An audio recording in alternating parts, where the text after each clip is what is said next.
మన దేశం మీద ముగ్గురికి కోపం మన అదానీ మీద. ఎందుకంటే అదానీ పోర్టుల రంగంలో కొట్టిన పిండి.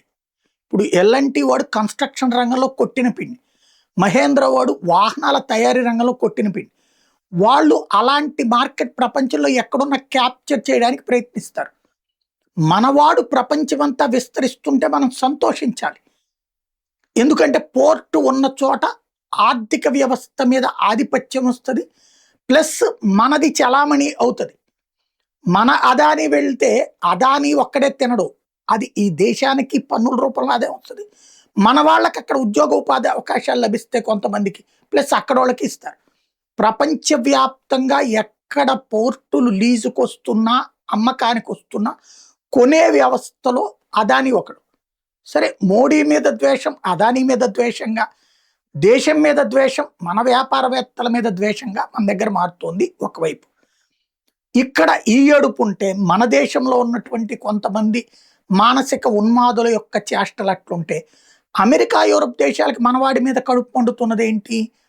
మన వాళ్ళు ఏ సర్వీస్ తీసుకునే కస్టమర్లుగా ఉండాలి, కానీ సర్వీస్ ఇచ్చే స్థాయికి ఎదగడం నచ్చట్లేదు.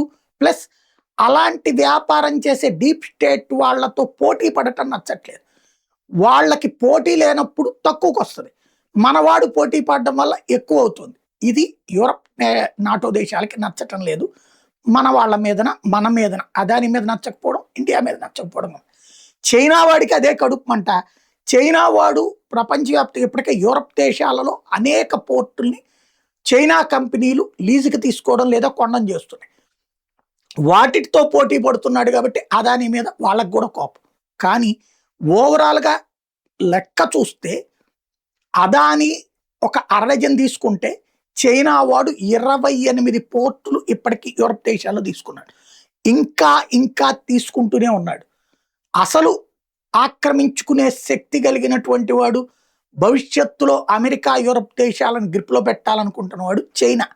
వాడిని మర్చిపోయి మనవాడి మీద పడేడుస్తున్నారు.